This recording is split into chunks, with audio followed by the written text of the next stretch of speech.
All right, it is 7 o'clock. We're going to call the meeting to order. Welcome, everyone. And we're going to start off with our public budget hearing prior to our regular board meeting. Sorry. Okay, to that. We got to do roll call first. Roll call to order. No problem. Keep me straight. And with that, let's go into our Pledge of Allegiance, which is item number 2. Roll call first. Oh, I'm sorry. See, you got me all messed up here. All right. Roll call first. How about a roll call? Sorry. I jumped the gun.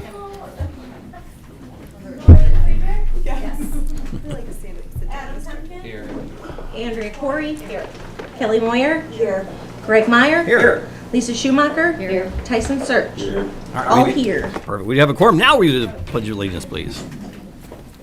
Repeat after me. I pledge allegiance to the flag of the United States of America and to the republic for which it stands, one nation, under God, indivisible, with liberty and justice for all. Thank you very much. All right, welcome all the visitors here. We got a good crowd tonight. Always glad to see everybody take part in the process here. We'll move right on to item number 4, which is our public hearing on the 2023-2024 school budget. And the budget is on display. This is a projected and a tentative budget. As you'll see, the ed funds in the red, $200,000. O&M funds in the red, $120,000. We've been in the red at the projected budgets before, and I was here in 2020, 2021, 2022, 2023 now. Only one of them did our projected budgets actually end up in the red. Bond sales and CHS construction costs are the one thing that's probably going to change the most in this budget. We are approving some contracts tonight to start really planning and lining out the work at the high school. We're going to be doing bond sales next month to try and take advantage of the bonds falling off and not change the tax rate. Those are the big talking points.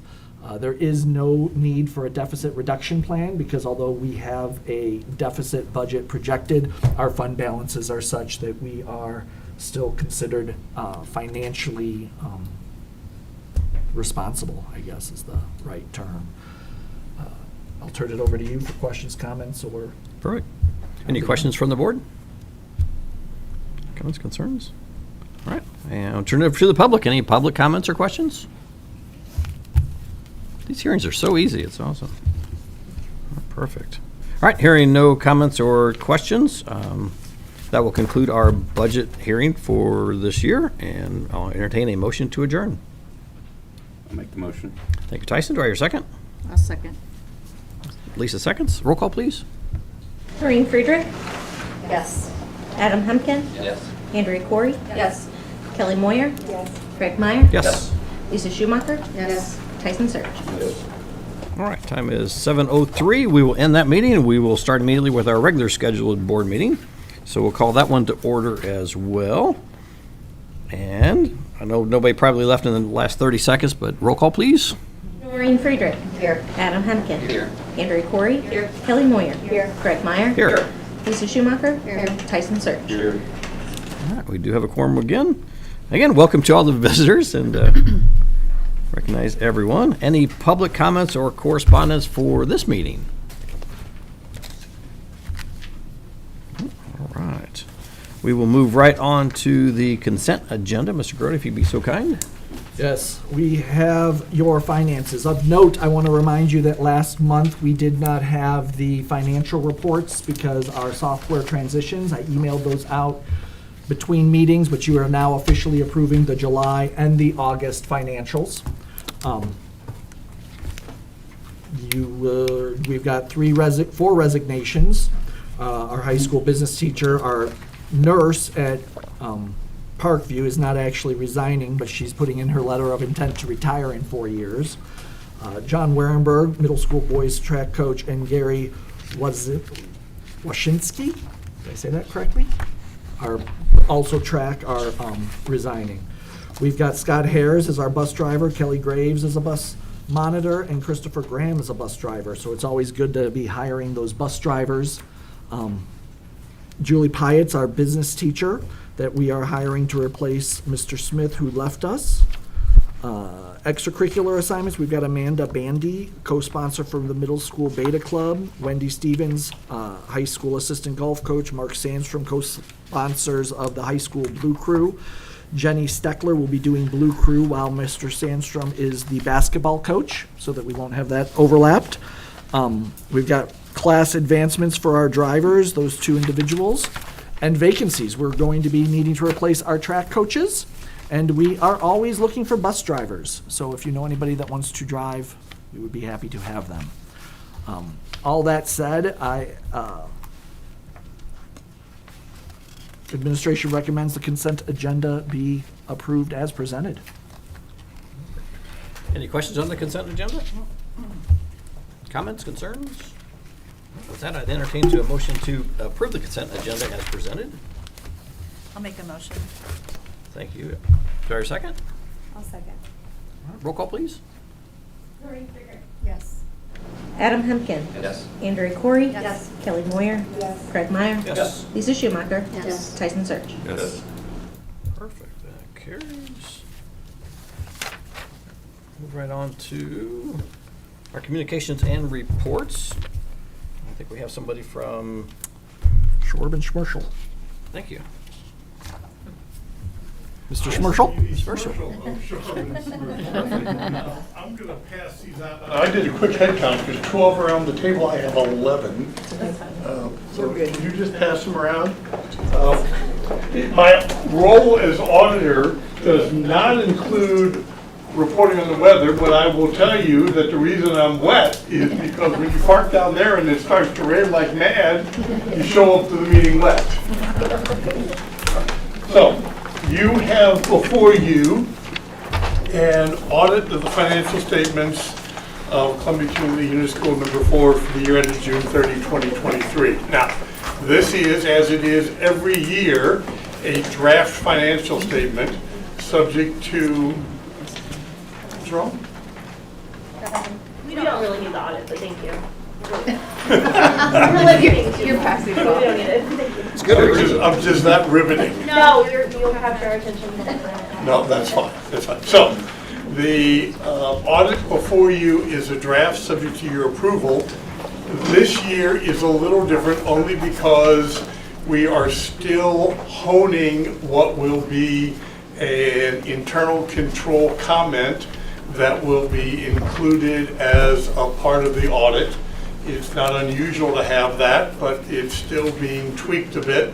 So it's not in your packet, and we will presumably, Chris, come back for the next meeting and have you approve it then, including the comment after it's finalized. So let's talk about the audited financial statements themselves.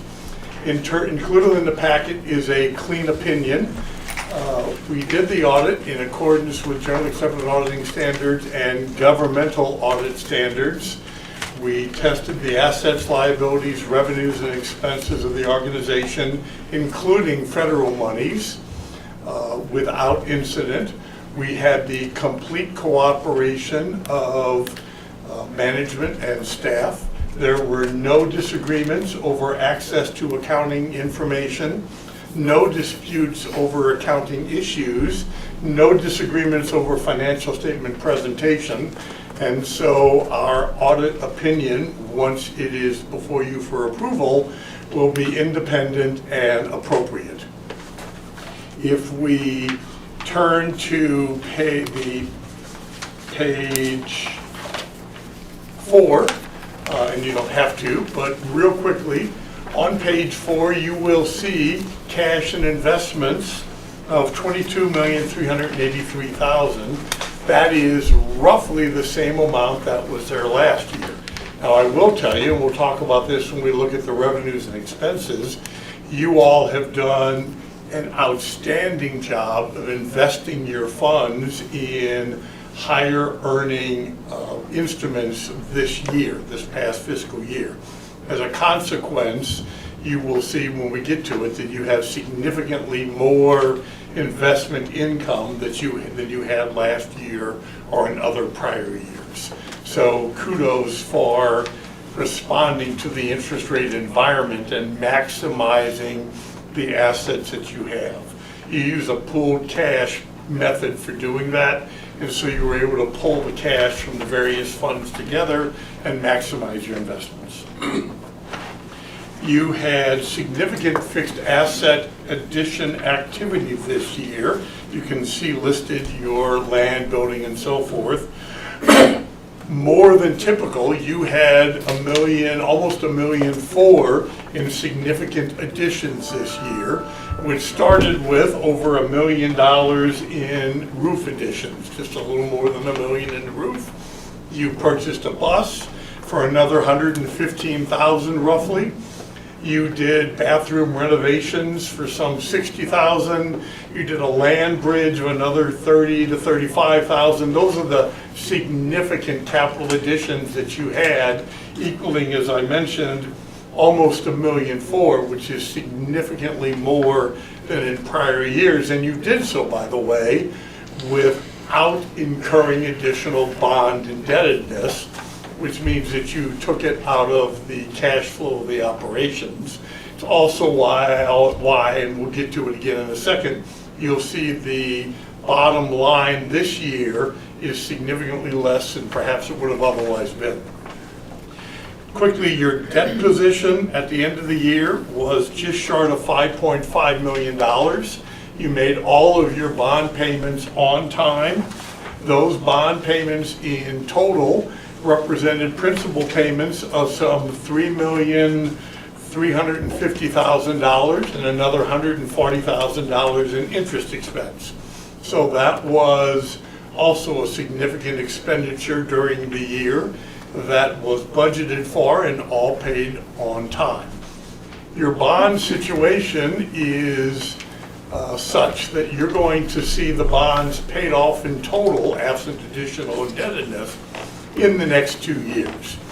You have bond payments scheduled to some almost $3.5 million in 2024. You have another principal and interest for bonds of some $2.1 million in 25, and then you are debt-free, again, subject to anything else that you may choose to do in your budget going forward.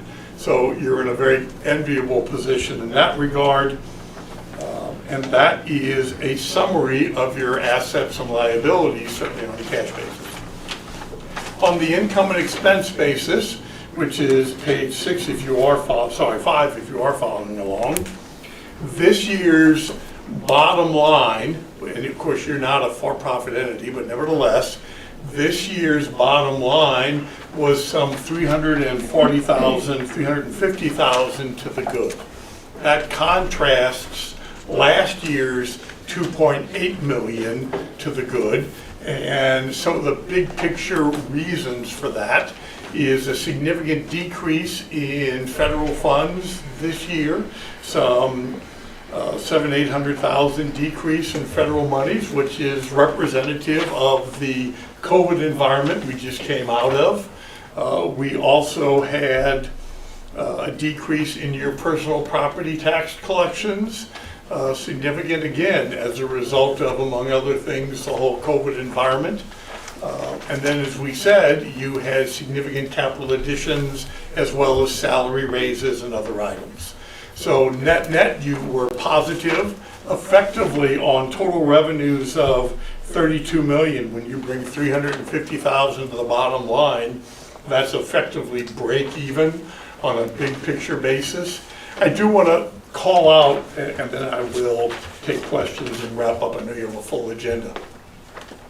You did, as I mentioned, a nice job of maximizing the interest rate environment. Your average interest earnings this year were slightly in excess of 3%. Your interest on your bond indebtedness was less than that, at some 2.6%. And so you had a positive result as a result of that. Last year's interest income was some $60,000. This year was, and I have a note, if I can find it, or not. This year's interest was $600,000. And so you had over $500,000 of additional interest earnings this year that you didn't have in previous years by wise utilization of your excess cash. And by the way, that extra $550,000 was more than you brought to the bottom line. So at the end of the day, your net positive result for the year was as a result of effective utilization of your cash reserves. I'm happy to take any questions. I know you have a full agenda, and I pinky swore that I would try to cut it to just the important issues. I appreciate that, sir. No questions? Any questions from the board? A lot of good news in there, so I appreciate you delivering it to us. Happy to do it.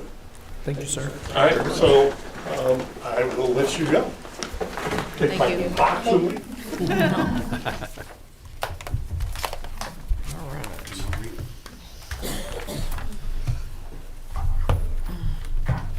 On to administrative reports. Not yet. Enrollment reports are in your packet. See that? I can keep in order, otherwise I get yelled at. Sorry. All right. Now administrative reports. Erica, would you like to start us off? Hello, yeah, so the last time I was here, I was talking to you about how the year ended up, so now I'm back to tell you how the year's starting again. We've been in school for about a month now, a little over, and every year, like, you know what to expect, but every year we're just amazed by the amount of growth that we're seeing in our little ones, 3-year-olds, 4-year-olds, all the way up through 7-year-olds. So we've spent a lot of this month working on our 3 pillars of our PBIS system, which is safety, respect, and responsibility.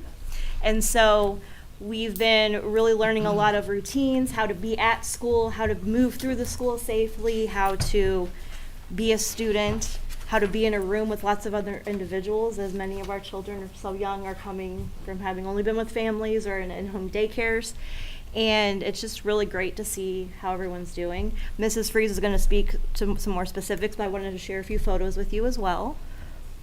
So up here, I have to start off first and foremost with a photo from Mrs. Worsham's class.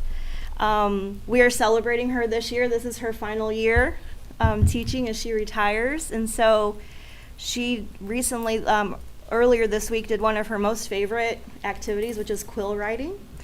And so the kids loved it. They had lots of fun with that. I have only one photo of a cow, but if you walk through the halls of Eagle View, you will see many photos of cows because we've adopted cows. Almost every classroom has one.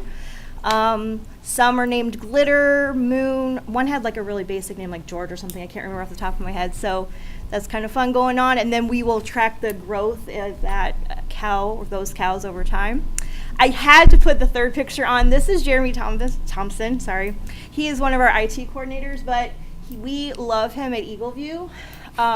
This was a picture that I was observing in a PE classroom.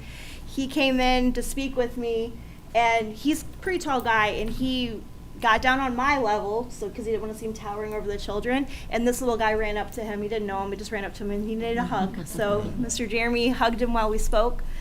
This fourth picture is a view that we are fortunate to see every day at Eagle View, starting at about 7:30 or so. We open our doors at 7:40, and we always have lots of eager, smiling faces peeking in at us, eager to get in. All right, next slide. Oh, that's okay. There we are. So lots of learning already happening. In addition to the safety, respect, and responsibility that we're working on at Eagle View, we are starting academics as well, and so our children are naming letters, naming sounds, reading. I was in a kindergarten classroom, Mrs. Mize's classroom today, and they were reading sentences already a month into school, and it was just a really beautiful thing to see. The last 2 photos, Mrs. Freeze is going to talk about some more. Actually, the center 2 photos. That is our Grandparents' Day that we had with our kindergartners. And then the bottom picture is math. We have our classrooms, but the whole school building really is our classroom, and so we go outside as much as possible. We had some pirate hunting out earlier in the week. This is doing some math. We like to write the room, so that can be with letters, numbers, anything to that effect, and then some friends being made up there, which is one of Mrs. Freeze's former students, so I know you're excited. Yeah. All right, I'm going to hand it over to her. I've spoken enough. Thank you, Mrs. Venny. I'm Amy Freese. I teach early childhood, pre-K at Eagle View. Been there a long time, and I really still enjoy it. So I'm just going to give a general synopsis of a few things that occur in our building. Music class is taught by Mrs. Hughes. She's amazing. What she had to say was that preschools are a new addition to her class this year in music. She has 39 students from pre-K that come twice a week. They have been using scarves, song cards, letter number cubes, songs, and quaver to explore movement. And I don't really know what the quaver is. But, It's an interactive music instructional program, so it's pretty fun. Steady beat, their voices and fun, and she really enjoys teaching the little ones this year. She said it's just great, and music is a very important part in helping with their educational journey. So, in PE this year, we've got a new PE teacher. Her name is Mrs. Rogers. She is fantastic. One of the things that I've taken this year, and my class loves it, is when she says flat tire, everybody goes shh. And it really works in our loud classrooms. It's really great. We use it every day in all of the lunch hours, and it works like magic. It is, Yeah. and they love it. Yeah, she says flat tire, and they go, Shh. Yeah. and then Yeah. silence. You can It's hear a like pin drop. amazing. Try that at home. Yeah. You know, I tried. I think mine are too old. I'm still gonna try it. But in PE, she teaches preschool, first grade, and kindergarten, and they're beginning the school year learning about spatial awareness, and they're working on home base spots, locomotor skills, and exercises throughout the Spark physical education program. Students have already learned how to do push-ups by using the triceps and doing dips, squats, and different stretches at the start of class. Students are learning about the importance of keeping our hearts healthy and finding ways to make them stronger. She said to ask any of the kindergarten or first grade students if you see them around, and they can show you where their biceps and triceps are. Can I interject something real Yes, quick? So with our PE class, in addition to all the health instruction that she's incorporating along with the activity, we're also really pleased that every student this year at Eagle View has PE. And so that means that our early childhood students and our preschool students also have PE, which is something we worked really hard to try to achieve. And then the vast majority of them also attend music classes too, so they're getting a more full school experience instead of just being contained within their classrooms. Yes, and I honestly will say that that's very important, because a lot of children, especially the ones that need a little extra attention, do learn through music and physical and gross motor, and so it also helps with their transition when they go on to kindergarten to, oh, I know that teacher, so it's less stress. So it is a great addition, and I hope that it continues to stay. Pre-K, which is one of the classes I teach, we're adjusting to new routines, and we are having a great time. We're having a blast. We've been talking a lot about apples this week and different things, and I know my class in particular, we do brain breaks throughout the day, and they just laugh and giggle, and we dance around. But again, the addition of PE and music have been very beneficial, as Mrs. Venny just said. With kindergarten, they had Grandparents' Day, which is a few of those pictures that are up there. That was on September 15th, so it was very recent. It was very successful. One grandparent comes in, they have donuts, they do crafts, they play games, they read books. So that was very successful. Kindergarten is also discussing apples, as pre-K is, and tomorrow will be the Big Apple Day, where they do cook apples, do applesauce, and I think they do all kinds of apple games. I think Eagle View may single-handedly be sustaining the local apple market. I know we've been bringing them in by the bushel at all grade levels. Yes. And kindergarten is also learning letters and red words, numbers 1 to 5, and working hard on writing their names and creating pictures, like Mrs. Venny had said. In first grade, the first grades are adjusting to new routines and expectations. The teachers are also including some of the things they learned in some of their summer trainings, specifically the Orton Gilliam, to improve their reading and writing skills. They're excited to once again have some of the Columbia Community Helpers come next Friday for a presentation to go with our reading unit. And our speech continues to do amazing things as well, especially with our nonverbal communicators. They're continuing to support students with picture communication throughout the building. There's stop signs and there's classroom pictures, or on the way out to the bus, the children have to point to go home or go bus or something, so they're saying some things. Even if they can't verbally say it, they point, and then the teacher will say the words for them so they can associate those words in print. And the speech is also very excited for October, because they have an annual trick-or-treating day with the younger preschool students that need some extra help, and it is very fun. So, that's all I have. Thank you. That's a lot. Thank you. All right, on to our Assistant Superintendent report. Mrs. Smith. So I'm going to start with my shout outs. So I'm going to start with that top left picture is Jamie Mansfield she's our secretary at Eagleview. She is coming up on her 1 year anniversary with us in the district. And she has done a phenomenal job. I think she had big shoes to fill when Karen left. Jamie jumped in kind of unafraid and tackled it, is doing a phenomenal job. Has really helped in making sure that the new safety protocols that we put in the buildings are being followed, are being adapted to, and all of that. So we are thrilled to have her. The next picture is Christian Avis Rouse. So he is actually our high school band director, but also comes to Parkview and teaches a couple of music classes.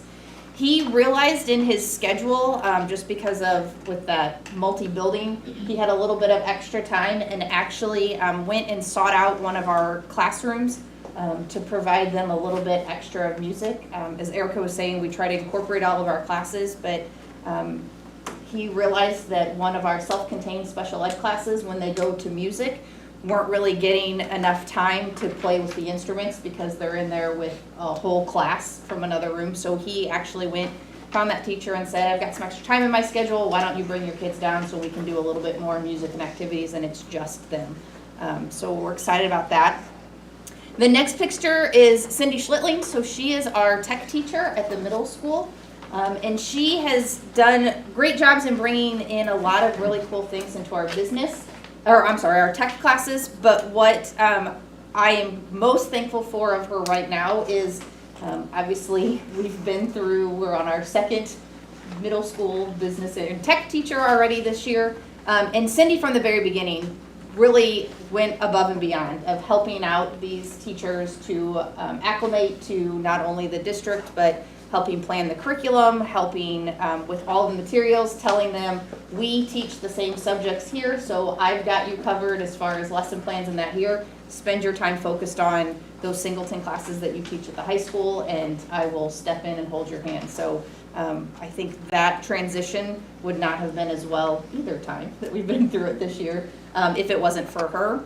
And then the last picture is Amanda Bedard, who was our high school PE teacher and has now transitioned into the assistant principal position. She is doing a fantastic job, but I think what most stuck out to me is we were sitting in a Tier 2 PBIS meeting and we were talking about students that are already showing up with some issues or could potentially, and she already had a list of students that she had known from the past that could potentially visit the office more frequently than others, and she had already gone out, sought them out. She's been building relationships with them from day one. I think that's an advantage to hiring an internal candidate, but her initiative to go out and do that has made a huge difference already in what we're seeing going on at the high school. So we are appreciative to that. So like I said, a lot of great things going on, but just wanted to give those four an extra shout out. And then in your packets for approval tonight is the improvement plans for the district and for the buildings. So we are really focusing on this model of all for one and one for all in the district this year. And you will hopefully have seen when you went through those plans that they all revolve around things that we've identified at the district level. We've talked a lot about differentiated instruction and how important that is for all of our students to be able to learn at their level and then raise that up to that mastery of the standards. So that's a goal. Working with helping our teachers better understand and then come up with some more resources and tools of how to accommodate 504s and IEPs in the classroom is important. Working on increasing our standardized benchmarking scores. We always want to continue to raise the bar of what our kids can achieve and do. Our social emotional learning supports. We had a SEL team go to some training this summer, and they are really helping guide the buildings on supporting not only the students but also the teachers with everything, and then just continue to improve. Last year our district initiative was the Tier 1, the positive behavior and intervention support, the PBIS system, and so Tier 1 focuses on things that all students receive. Tier 2 starts to look at those students that general instruction didn't quite fit. So it's kind of like taking that differentiated instruction and looking at it from a behavior lens. So let's focus in on what these students that are struggling behavior-wise need a little bit more help and support with. So like I said, that's all in the improvement plans, but really focusing all around that all for one and one for all in the district. That's all I have. Perfect. Thank you very much. On to our superintendent's report. This is the boring part. I don't get to talk as much about the instructional stuff, but it is fun to get out into the buildings and see what's going on. Financials, we've transferred over to that new financial software. You've heard me bemoan about it. The accounts payable is pretty much done because you've got your reports. And when you got your reports, all of the bills and the processing of bills, that side of the house is now done. There's Kim Gibson is reconciling the checking accounts manually, but there is a download of a file you can get from the bank that she's got to learn how to do. That's the last step, and then we are done with accounts payable. Payroll. One of the things that we did not realize was how antiquated our old system was, and there's been a lot of data entry as we're downloading the informations and getting it into Excel and checking everything and transferring it over. It's taken longer than I would have liked. However, we are extremely close. We keep going over the deductions and benefits. The contract that we just negotiated with CESPA, where we gave insurance to a bunch of people or cash in lieu, which was good for us in hiring people. During a financial conversion, that was probably the worst timing ever to add those extra nuances, but the ladies are doing a great job, and its goal is to be up and running soon. I think we were staged to do some parallel payrolls this week, but it's going to be next week or the week after because our benefits and our deductions were still kind of off. And so what they do is they do a payroll in the new system for one that we just did, and then you get to check all of the pay stubs and make sure that the calculations are still correct, and then you do 2 of those and we're good to go. And so the goal is October, November to be live with the payroll side.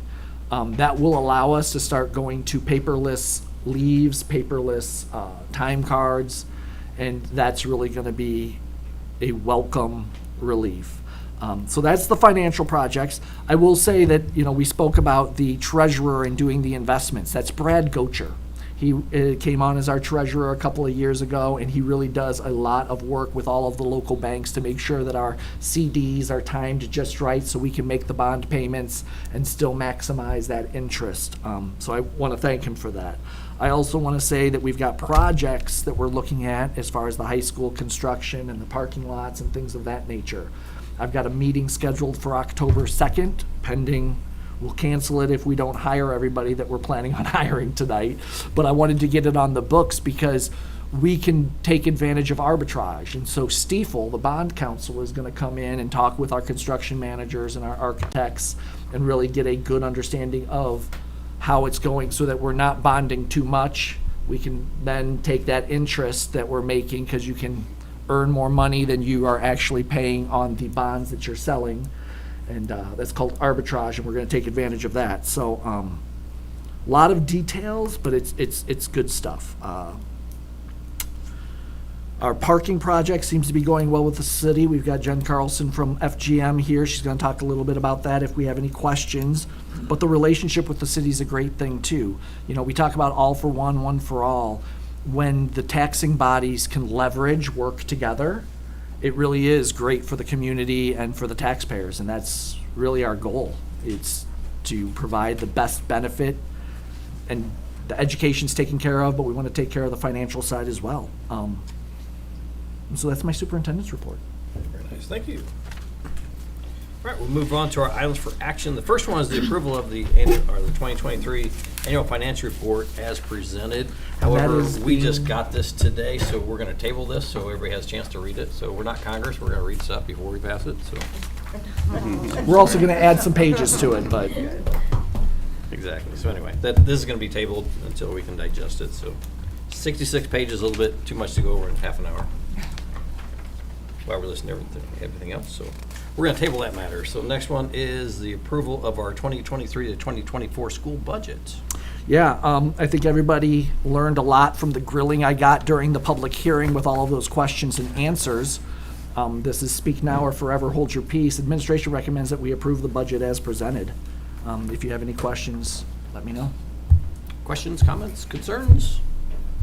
With that, would anybody like to make a motion to approve the 2023-2024 school budget? Who wants to spend all the money? I'll make a motion. Thank you, Andrea. Wait a second. I'll second. Second, and roll call, please. Adam Hemken. Yes. Andrea Corey.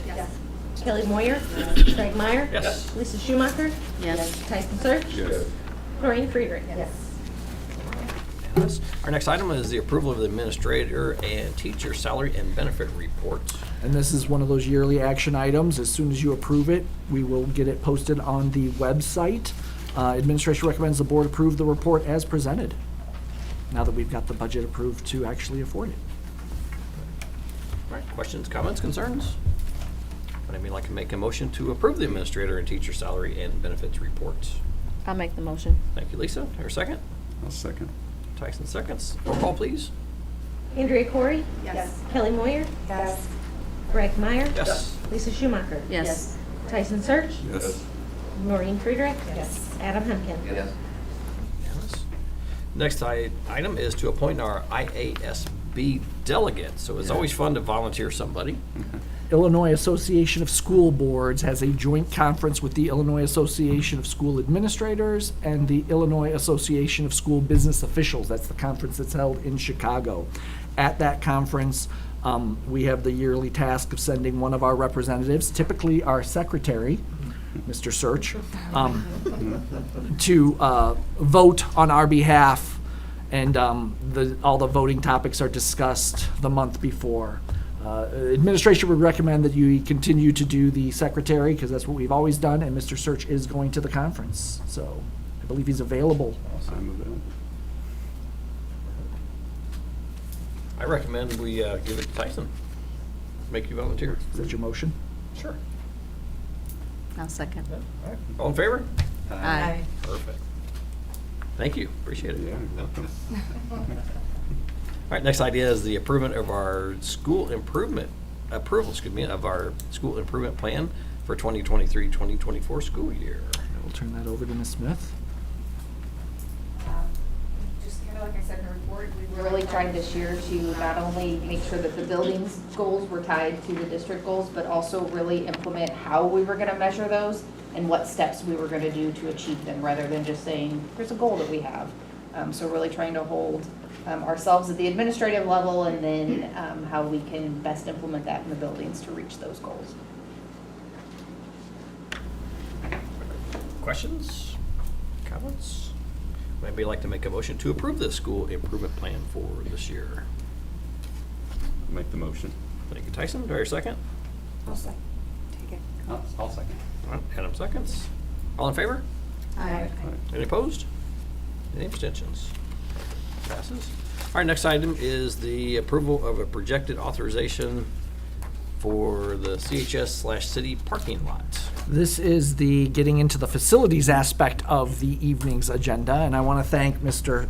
Emkin and Mr. Myers for the time that they've spent going over all of these contracts and discussing this. We have Jen Carlson, who's with FGM Architects, in the audience, but this is that project where we would expand the parking at the Bohm Schulkrof, the park, the city park. City parking. And over by the baseball field. This would allow our students to park there during the day as we go into construction and then ultimately lose parking. And so with the growth and the loss of parking, administration recommends that we do this. Adam, Greg, do you have any comments or questions? Yeah, so there's been a lot of questions, or some questions, about would it affect the current track, the current walking track? How would it affect the batting cages, the access in and out for the community, et cetera? So right now, the current plan is it won't affect it other than during construction, because we will be redoing where the walking path goes across the road. There will be some work there redoing the drainage, and then, but it won't move it. It'll end up in the same place. It's just going to get basically torn up a little bit and then repaired. As far as the parking, we're losing approximately 100 parking spaces over the course of the construction. There will be 120 or 110 to 120 parking spots up top. I don't remember the exact number. It will also add in actual handicap accessible parking, as well as sidewalks that go up to the little bleachers behind home plate at the ball field, as well as a sidewalk from the walking path to the parking lot itself. I'll call it the lower one that's between the stairwell to nowhere right now and the batting cages, so you won't have to walk on the road to get from whether it's the first base side parking or the third base side parking.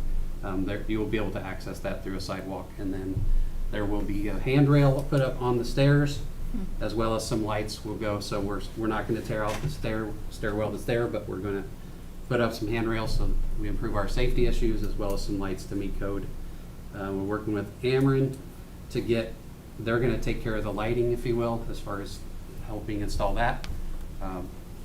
And then working with the city on ensuring that we don't change our water runoff and that we meet all the current codes. But we're looking, again, like I said, we're looking at 90-ish, I don't remember the exact numbers, but on that third base side, and then the remainder will just be where you park up in the first base side of the ball field. That will be extended a little bit farther in with a sidewalk in front of it, so that you'll still have two-way traffic accessibility behind it, but you'll be able to pull all the way up on a paved surface. So most of it will be asphalt except for the sidewalks. So it will all be up to code, and then, yeah, I think that's about it. And we're hoping to have this done by April. Yes. We're also improving the road to come in, because right now it's a one-way road, or room for one vehicle at a time. That'll be expanded to 2 ways. And then the school will utilize the parking during school hours, and the public will utilize it after hours. So it'll actually give a lot more access to the walking trails and the baseball fields and the park amenities. So it Should make songs for Yeah, for that. soldiers a nicer. They wish they would have had it last week, I'm sure, but That's all blocked off anyway. Yeah, the event staff will use it. Yeah. during summers. that's right. It'll help to get up the stairs. They'll have lights and Yeah. a handrail going up the stairs for those who park in the high school. I'd like to thank Jen. She really helped us through this process and kind of led the charge and made sure all our I's were dotted and our T's were crossed, and we kept moving along. So, any questions, comments? Would anybody like to make the motion to approve the project authorization for the CHS City parking lot? I'll make the motion. Thank you, Adam. Do I hear a second? I'll second. Go ahead. Andrea seconds. All right, roll call, please. Kelly Moyer. Yes. Craig Meyer. Yes. Lisa Schumacher. Yes. Tyson Sir. Yes. Maureen Friedrich. Yes. Adam Henson. Yes. Andrea Corey. Yes. Perfect. Congratulations. Thank you. That's a big win for everyone. That's great. All right, next one is the approval of our contract with FGM as architects for the high school project. And again, I will tell you that we sent out those contracts a little later than we would have liked. However, Mr. Hemken and Mr. Myers has read that contract, every word, and forced me to understand every word, which is a good experience for me, I will tell you. But administration recommends that we approve the FGM contract as architects for the CHS project. Perfect. And I'll add to this one, this was a horrible, tedious project that it was like pulling teeth, and it was like going to the dentist every day. So it was just, no offense to dentists out there, but I would like to thank Adam for, he really dug into it, and Jen for putting up with us. We're not an easy crowd, so we were very particular on what was in the contract, what the language was, what we'd agree to, what we wouldn't agree to, deal breakers, that sort of thing. And I will never schedule a final meeting at 2:00 on a Friday. yeah, we're here to wait till 7 something on Friday. 7:30. 7:30 on Friday. Yeah. So we thought the Friday would get everybody moving. It didn't. So it was and we still didn't get finished there. We had to finish up later. So. Anyway, I think what's in front of you is a good agreement for all involved, and fair agreement. I think the district is well represented and well protected at the same time. Anything else you want to add? Yeah, the only other thing I would add to it is, so for those who aren't really familiar, so FGM will be working as the architect and basically take care of all the engineering, work with the engineers as well as the architect, as well as have Jen that's here will basically be the representative from FGM to work with us throughout the duration of this 3-ish year project. So yeah, and when Greg says it was a horrible experience, negotiating contracts and going through the contract details, I believe that's what he's referencing, because that's never fun for most people. Some of us are kind of twisted and like this stuff, but yeah, so. But anyway, yeah, I just wanted to echo again, yeah, FGM's been a great partner to date. We work with them on a regular basis for normal school projects, but we're signing into this special contract or agreement for the high school project, since it is a different scope than just normal business and campus management. So again, Greg and I know have spent many hours going through every word tediously. I think we're in a daze. And then, working with them. So we've had quite a few meetings with the architects. We've had quite a few meetings with Mr. Grody, going through all of the data. So again, yeah, it's pretty pleased with where we ended up. So, Jen, anything you want to add? No, I've just appreciated all of your time so far. It's been nice to work so closely with the school board from the very beginning. So that's been a nice welcome. And so I appreciate all their comments and content. I felt like we have a nice relationship working together so far, and that we can accomplish a lot. I was not at this Friday meeting that keeps getting talked about. Thank goodness I actually had it was conflict of schedule. But anyways, it's been a great experience so far. So we're looking forward to the next steps. Perfect. All right. Any other questions, concerns? No, just thank you. Yeah, thanks for all your time. It was well worth it, I think, so. With that, would anybody like to make a motion to approve the contract with FGM as architect for the CHS project? I'll make that motion as well. All right. I'll make some motion. Do I hear a second? I'll second. Lisa seconds. Can I roll call, please? Greg Meyer. Yes. Lisa Schumacher. Yes. Tyson Search. Yes. Noreen Friedrich. Yes. Adam Humpkin. Yes. Andrea Corey. Yes. Kelly Moyer. Yes. Congratulations. All right. Well, now we have an architect and engineer, so we're in design, so we're well on our way. Now we got to build this thing, so we need a construction manager, which brings us to Putker, whatever. The family doesn't even know how to pronounce it, so they pronounce it differently. So I'm going to pronounce it both ways just to cover all my bases. Again, this was another process that was very tedious, and we have to make sure that the contracts with Petker and FGM and Cobalt, our owner's rep, all align and Then the contracts with the subs. correct. Yes, yeah. So this is a multi documents that all kind of went together. So we basically were meeting with FGM, and we met with Petker separately, and then Cobalt separately, and then we brought everybody together, kind of hammered all individual contracts, and then how we're going to handle the subs and their contracting and that sort of thing. So we got everything pretty well worked out, or actually we did have worked out, and we're all in agreement. And again, Adam was a lot more involved with the contract language. So, yeah, I'll elaborate. And just for clarification, so whenever we, when you're looking through this list, you're like, okay, we got how many contracts do we need to get started, right? So this construction manager, there were different avenues we could have taken as far as our methodology for how we wanted to go out for bid, and manage the project throughout. In addition, there's the architect, and then you have to have the on-site. And we could have went with a general contractor. We could have went with a construction manager at risk, which means once we put out for bid for the individual components of the build, if you will, then you can have an at risk, which you then sign it over, and then they're responsible for that contractor and the results. Or you could have a construction manager as an advisor, where they're not actually responsible, and then the responsibility still resides with the board or the district. We chose to go with the construction manager at risk instead of the general contractor or the advisor. I just thought it was in our best interest to be better for managing the project throughout, holding accountability, and then also weighing, what the different costs would be if going at risk versus a general contractor or something like that. So anyway, after reviewing all the different pros and cons of the models, we did decide to go with the construction manager at risk. So once as we progress, you'll see, we'll keep coming back to the board. We'll go out with RFQs, if you will, for the different phases of construction and the different tasks or projects within it.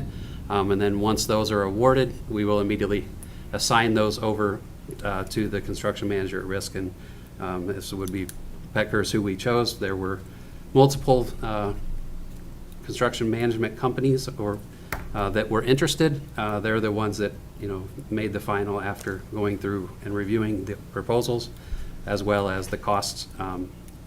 So not only did they actually come in, they were the ones that we would have recommended, they were also the lowest responsible price, which we were pleased with as well. So all of these came in close to where our expectations were. So again, it was all based on a projected, forecasted budget without a lot of data, but we were very close. So we're pleased that it's coming in where we thought. So, and then, like I said, Petker is out of Breeze. So they are a Southern Illinois local company, and we are looking forward to working with them. So that's there was a lot of negotiation on all of these contracts, from not just monetary negotiation, the wording. That's why we spent 5.5 hours, and I think that was our third meeting, just to get it to the 95%, I'll say, and then we still had some clarifications to figure out. So anyway, I will digress from there, but. Any other comments, questions? Big deal. Would anybody like to make a motion to approve our contract with Petker as construction manager at risk for the CHS project? I'll make that one as well. All right, thank you, Adam. I'll second. Kelly seconds. Roll call, please. Lisa Schumacher. Yes. Tyson Search. Yes. Noreen Friedrich. Yes. Adam Henkin. Yes. Andrea Corey. Yes. Kelly Moyer. Craig Meyer. Yes. All right, unanimous. All right, next item we have is approval for the SLU Madrid trip, June 26th through July 3rd, 2024. Yeah, we have Miss Arnold in the audience to answer any questions. When did you say the last trip to Spain was? I wasn't able to go. I was expecting my daughter. That would have been 2007. Wow. And they are with SLU wanting to go again. It is administration's recommendation that we would send them on their merry way. It's a great opportunity for the kids. We do the German trip, and so a Spain trip as well would be very nice. Questions, concerns, comments? Except for current seniors as well. Yes, Yeah. we would consider students who are recently graduated in 24. Who welcomes anyone. Yeah. This is Rebecca Bagman. She's also here to answer any questions you have. She'll be accompanying. She's helped from the start with this. Would you like to introduce yourself? Yeah, I'm the Director of International Services at St. Louis University, so I work with our Madrid campus. And so we're working in conjunction to help CHS provide an opportunity for students to have an experience in Madrid. So all of the safety protocols, all of the activities will be sponsored and extended to CHS from SLU Madrid. Is this an every year trip? Since we haven't taken one since '07, I think we'd like to get one under our belt, but we have already been talking about all the wonderful possibilities that this could bring.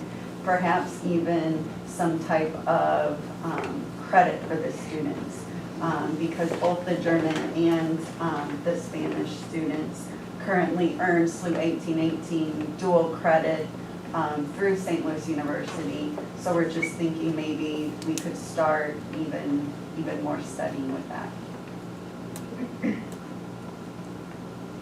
Any other questions?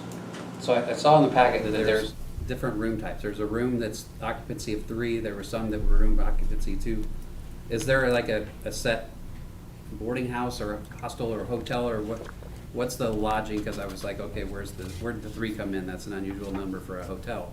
It's a triple dorm. So El Faro is our residence facility in Madrid. So it's sponsored by St. Louis University Madrid campus. So it's called El Faro, and it's like a residence hall. Okay. So you can think of a double residence hall, like a traditional residence hall, and some students are tripled in residence facilities, so that's a triple. Yeah, that was my question. Being a residence hall, that makes more sense, so. And it would be such a wonderful opportunity for students who are getting very ready to attend college or starting to start the process to live in a dorm in Spain. And we'll be on the same floor, so. If you need another chaperone, let me know.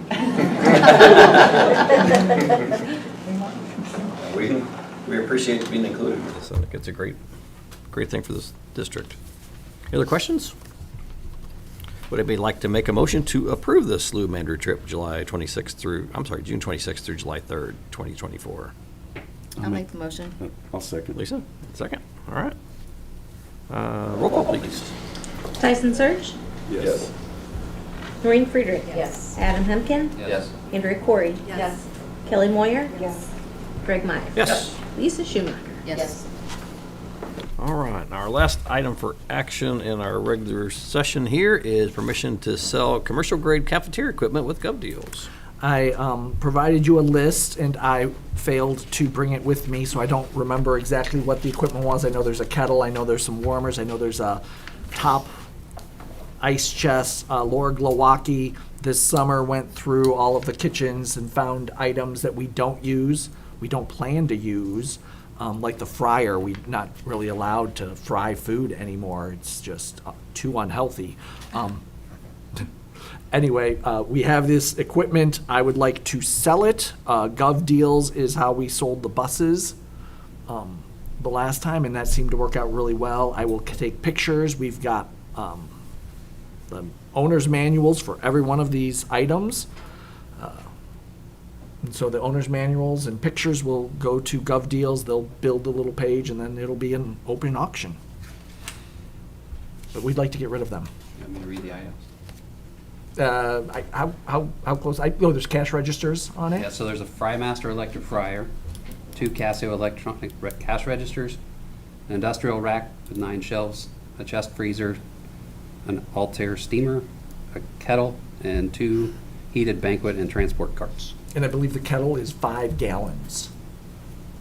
So if you need a 5-gallon kettle, it's gonna be on Here's your GovDeals. chance. That's right. Questions, comments, concerns? Always right around the corner, you never know. Would anybody like to make a motion to sell our commercial grade cafeteria equipment via GovDeals? I'll make the motion. Thank you, Noreen. Do I hear a second? I'll second. Do your seconds? Roll call, please. Noreen Friedrich? Yes. Adam Hemken. Yes. Andrea Corey. Yes. Kelly Moyer. Yes. Greg Meyer. Yes. Lisa Schumacher. Yes. Tyson Search. Yes. Go on to our discussion items. The first one is the facility study. We kind of hit on that quite a bit today. We did. I so- just want to stress one more time, should anyone have missed it, I'm thrilled that the construction contract stage is over. We can move on to the actual work, so. I'll second that.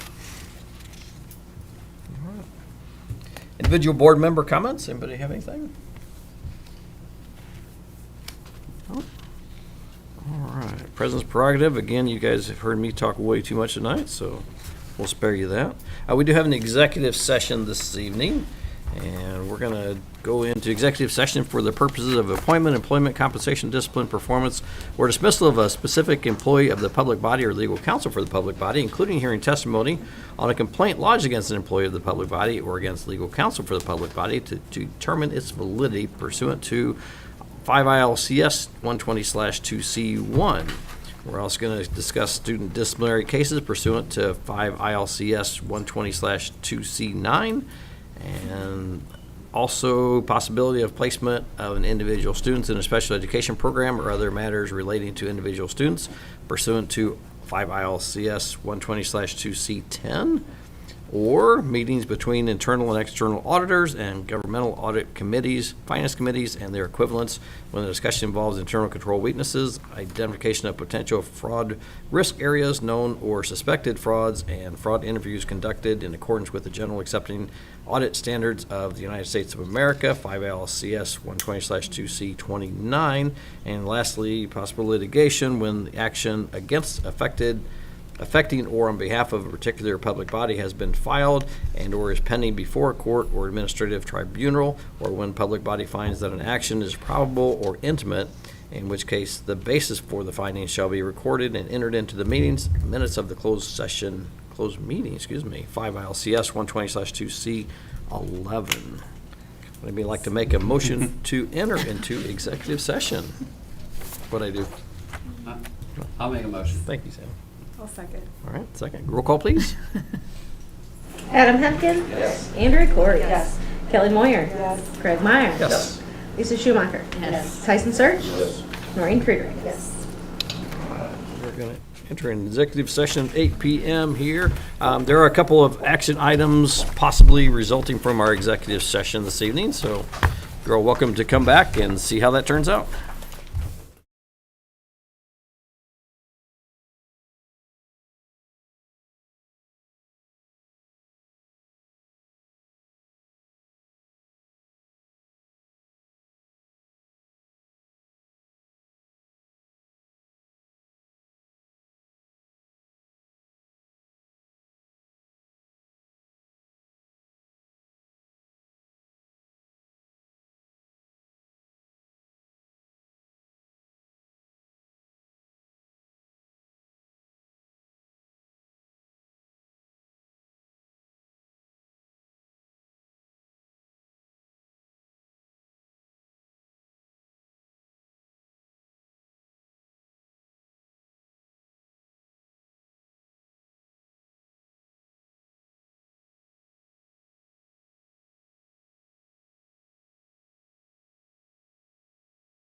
All right, we just concluded our executive session. We are back in open session.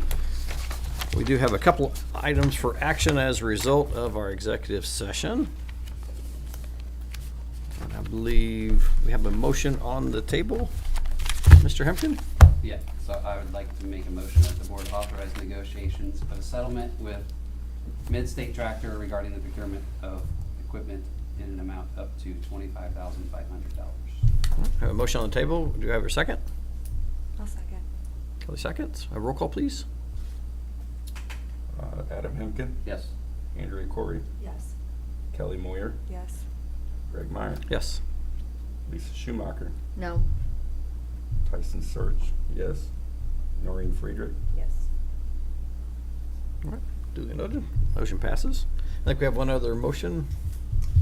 Mrs. Corey? We actually, okay. The board finds that student 2023001 violated the athletic code. I move that said student shall be excluded from participating in school sports for the remainder of the 2023-2024 school year. I have a motion on the table. Do I hear a second? I'll second. Tyson seconds. Okay. All in favor? Aye. Any opposed? Any abstentions? All right, that concludes our items for action. Would anybody like to make a motion to adjourn? I'll make the motion. Thank you. second it. Second. All right, all in favor? Aye. Well, that concludes our meeting. Thank you very much.